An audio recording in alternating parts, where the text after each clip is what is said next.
आइए सुनते हैं कहानी छोटी बहू। रीमा की शादी एक साधारण और ईमानदार युवक अमित से हुई थी।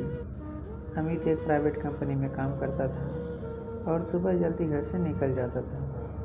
वह अपनी पत्नी से बहुत प्यार करता था, लेकिन उसने अपने परिवार पर भी पूरा भरोसा था।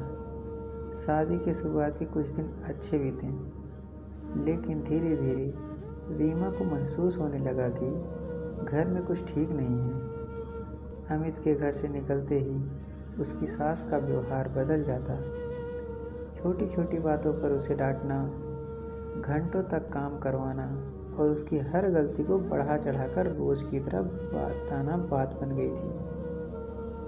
ससुर भी अक्सर उसका मजाक उड़ाते हैं और उसे नीचा दिखाने की कोशिश करते हैं। वहीं ननद पूजा, जो अक्सर घर में ही रहती थी, रीमा के खिलाफ सास के कान भरा करती थी। जब शाम को अमित घर लौटता तो सब लोग अचानक बहुत अच्छे बन जाते हैं। बहू तो हमारी बेटी जैसी है, सास मुस्कुरा कर कहती। रीमा कई बार अमित को कुछ बताना चाहती थी, लेकिन उसे लगता था कि कहीं उसके कारण परिवार में झगड़ा न हो जाए। समय बीतता गया और घर का माहौल रीमा के लिए और भी मुश्किल होता गया।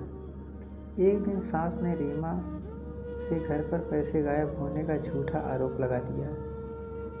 ननद ने भी सास का साथ दिया और ससुर ने भी कहा उन्हें तो पहले ही बहू पर शक था। रीमा रोती रही, लेकिन उसकी कोई बात सुनने वाला नहीं था। अमित उस दिन काम के सिलसिले में दूसरे शहर गया हुआ था।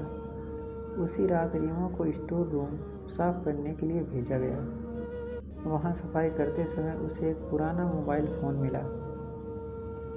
फ़ोन बंद था, लेकिन चार्ज करने पर चालू हो गया।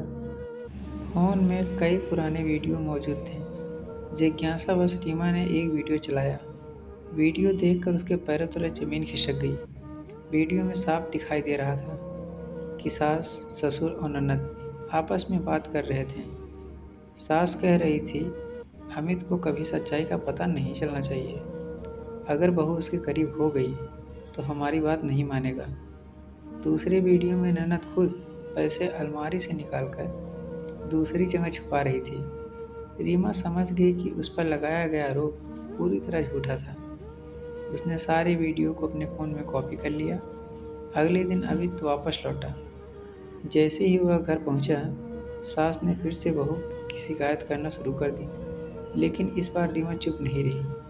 उसने अमित से कहा, आज मैं तुम्हें कुछ दिखाना चाहती हूँ।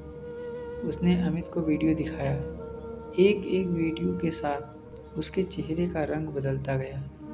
उसे विश्वास ही नहीं हो रहा था कि जिन लोगों पर उसने इतना भरोसा किया, वही उसकी पत्नी के साथ इतना गलत व्यवहार कर रहे थे। घर में सन्नाटा छा गया। सास, ससुर और ननद के पास कोई जवाब नहीं था। अमित ने पहली बार अपनी पत्नी की आंखों में छुपा हुआ दर्द देखा। उसने रीमा से माफ़ी मांगी कि वह उसकी तकलीफ़ समझ नहीं पाया। उस दिन के बाद घर में बहुत कुछ बदल गया। सच्चाई सामने आने के बाद परिवार को अपनी गलती माननी पड़ी। रीमा ने कठिन समय व्यतीत किया। अमित अपने परिवार का दोगलापन सहन नहीं कर सका। वह रीमा को लेकर दूर कहीं निकल गया। इस कहानी से हमें यह सीख मिलती है कि सच्चाई कितनी भी छिपाई जाए, लेकिन एक न एक दिन सामने ज़रूर आती है। धन्यवाद।